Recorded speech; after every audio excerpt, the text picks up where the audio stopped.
People share real stories of glitches in the Matrix, and they're deeply disturbing. We've all had those weird moments when reality seems to change for a minute. Maybe you're standing in a checkout line when you notice that you're buying the same exact items as the person in front of you. Maybe you experience deja vu while you're on your way to work. For the most part, these moments are easily explainable. Deja vu, for instance, is likely an issue with how our brains encode memories, and minor coincidences can be explained as well. Sometimes those simple explanations don't quite work. In one incredible thread, Reddit users shared their favorite examples of a glitch in the Matrix, utterly inexplicable situations that seem to defy conventional logic. We collected a few of the best stories and edited them slightly for grammar and readability. Number 1. Usually the woman of your dreams is a good thing. When I was around 20 a few years ago, I kept having dreams about a woman with long black hair named Aurora, wrote Serax 11.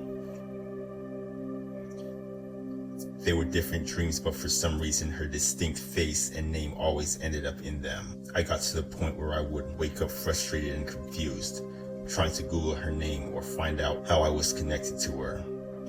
After a few months, she stopped showing up, and I dismissed it. Fast forward to a few years later. It's Halloween 2009, and I'm in the car with a friend, stopped at a gas station. I'm about to pull out and merge onto a highway when I get a phone call from a random number. So I stopped the car, but no one answered.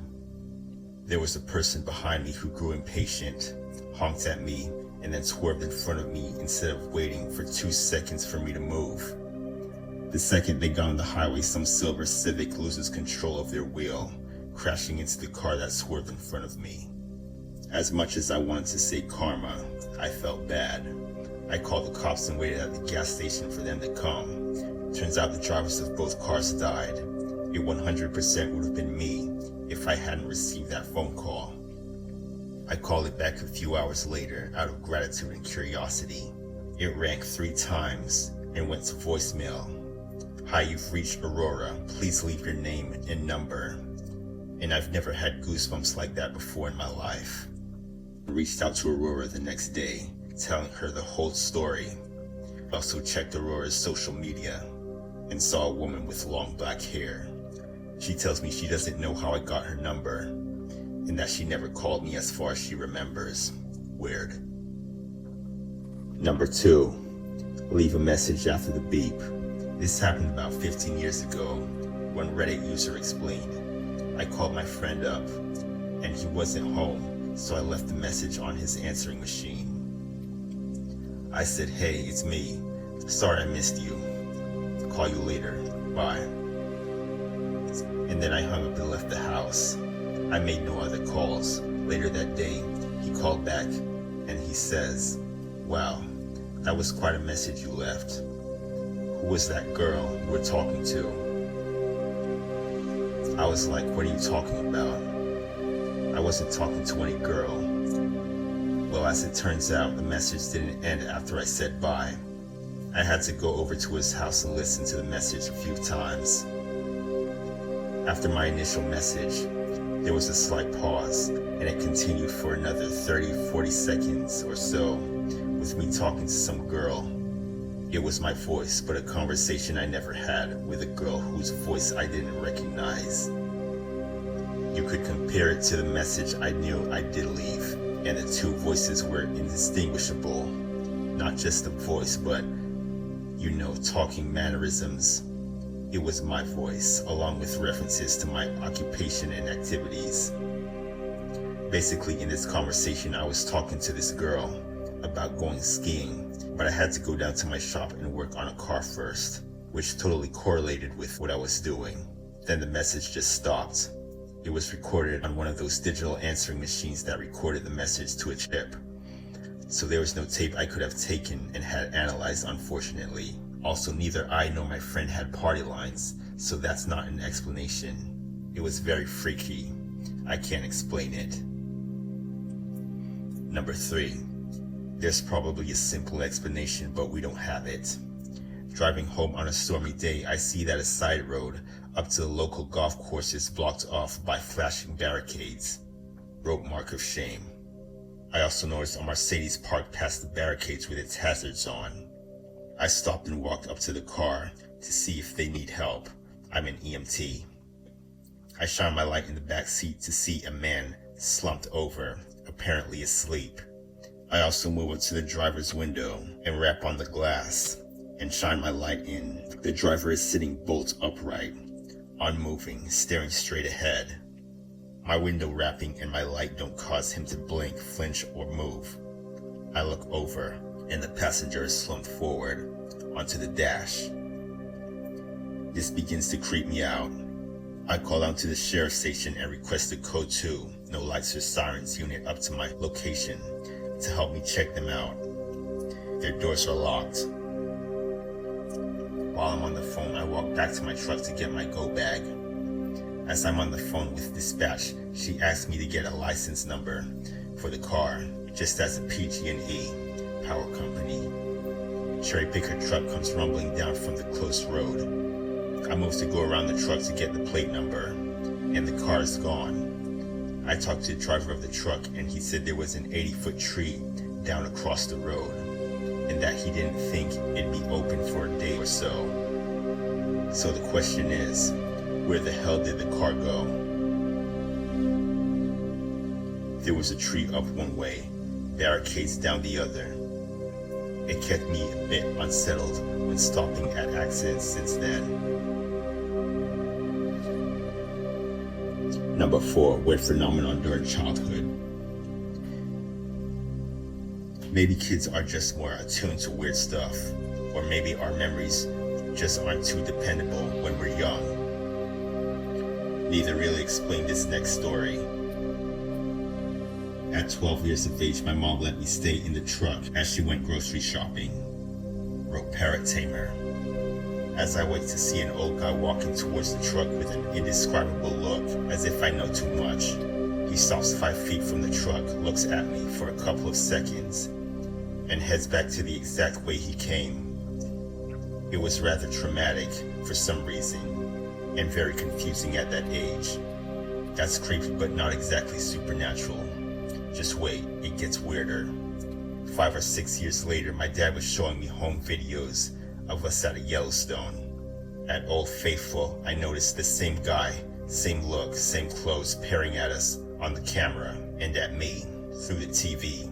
I'm freaked out just telling this. The Yellowstone video was from when I was very young. I'm thinking 1 or 2 years of age. Number 5. Quite a few of these stories involve strange doppelgangers. I was at a friend's place back in 2008. Wrote one Redditor user. They've since deleted their account. When we were all teenagers, we had a cool shed at a friend's place that we'd hang out in every weekend. It had 4 sets of bunk beds, tables, and a fireplace, TV, fridge, the whole lot. One night he left the shed to use the bathroom. He walked out of the front door of the shed and turned right, then stopped suddenly. Now let me explain the layout here. As you walk out of the shed, the house is to the left. To the right is where we all parked our cars. Further out, you're left with empty fields and trees. It was dark by now. The lights from the house illuminated the space between the house and our cars, but trailed off just past where we parked. As I took a step to the right, intending to go behind the cars to relieve myself, I saw my friend's older brother standing there. I watched him for a good 5 to 10 seconds as he stood there, facing the darkness. He then proceeded to walk behind a couple trees and a car before he disappeared. Confused, I walked back into the shed and asked my friend what his brother was doing by the cars. The conversation went as follows. "Hey man, what's your brother doing by the cars?" "What do you mean?" "He just walked off behind the cars." And the brother out of nowhere replies, "I'm right here." I looked over and there his brother was sitting down in one of the chairs with a drink. He was wearing the exact same clothes as I saw him in, and the only way to get into the shed was through the door that I was standing in the way of. To this day, I have no idea how it all happened. I'm guessing I was just seeing things, but the fact that I watched him walk around for a good 10 seconds has always puzzled me. I've never had anything else like that happen. Another Redditor shared a doppelganger story that seemed right out of the Matrix. This happened to me in 3rd grade, and it scared me so much I started crying and had to go to the office to talk to the principal about it, wrote Kelsey 832. I was in the hallway for misbehaving, and my neighbor Tad, who was a year younger than me, was walking out of a class to my right. He passed in front of me and headed down some stairs.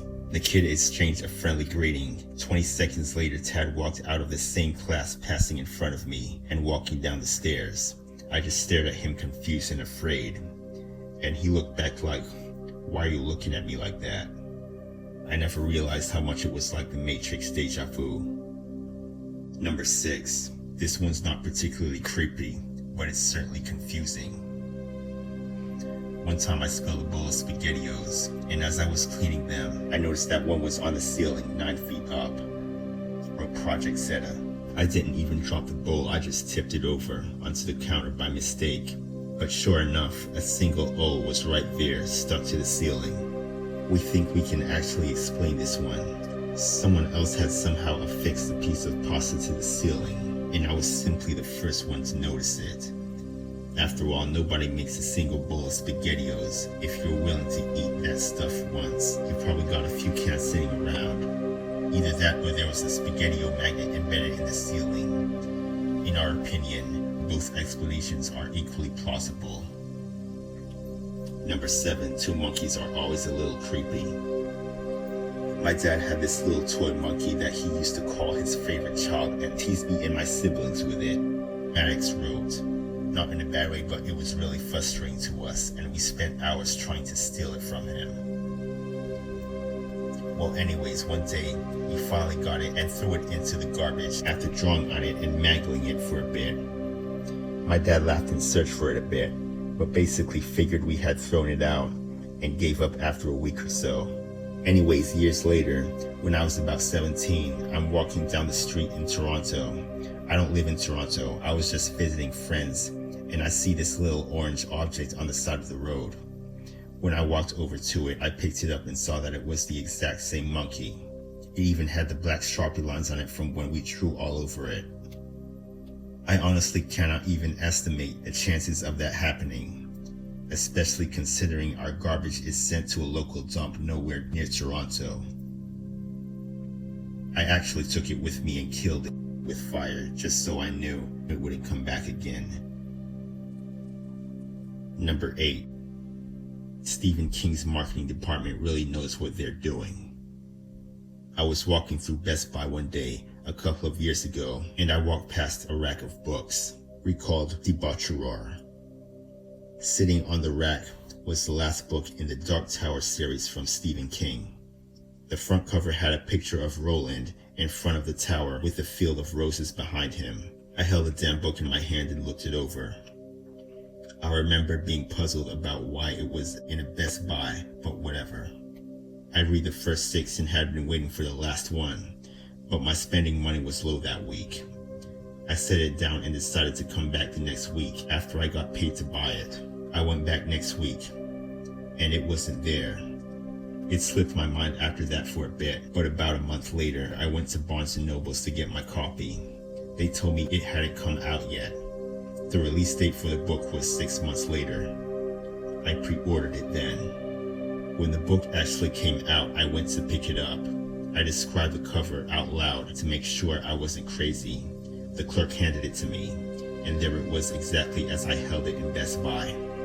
We can't explain why the book was in a Best Buy, but publishers often send advice copies out to promote their products. It's conceivable that someone accidentally left the book on a shelf while shopping for electronics. Still, we attribute this to some weird collision of universes. Number 9, creepy phone stories always give us the willies. I used to work in a building that had 3 levels of sub-basements, wrote one Reddit user. The piece of lab equipment I typically worked on was in the lowest basement. I had the only key. There was a wired phone in there, and I didn't work late nights, but not this night. I was sleeping alone in my apartment when I woke up to a call on my phone from my girlfriend at 3 a.m. She was in hysterics and asking why I scared her. Apparently, she received a call from the basement phone just a minute earlier with someone who sounded like me slowly repeating her name until it crackled and faded out. My apartment was 10 miles away from work. I thought she was lying, but I saw the 3 a.m. call from the basement logged on her cell phone myself. Still freaks me the fuck out. Number 10. If you're not freaked out yet, this story should fix that. My dad used to get up around 3 a.m. every morning for work. Wrote Desk Jockey 26. Starting at a very early age, I would wake up on my own and wander downstairs to see him before he left. One morning when I was about 4 years old, I made it to the bottom of the stairs and noticed that the front door was ajar. I opened it up and saw my father in his favorite work shirt making his way down the driveway to his truck in his typical work outfit, plaid shirt and Dickies. I swung the door open and yelled for him to come back for a hug before he left. He slowly turned around and just stared at me and started walking back towards the house. He was looking so strangely at me that it started to scare me. I began crying and asking what was wrong. Just as he had almost reached me, a pair of arms encircled me from behind in a bear hug. I turned my head to see my understandably freaked out father staring at his doppelganger in the same outfit. The double took one look at my dad and ran down the driveway. Meanwhile, my dad yanked me in the house and locked the door. Weirdest morning ever. Never did quite figure that one out. I would not trust my 4-year-old memory of the event if it wasn't also witnessed by my father. He won't really talk about it these days, but my mom has since told me that he called out of work and she spent the day reassuring him he wasn't a nutcase.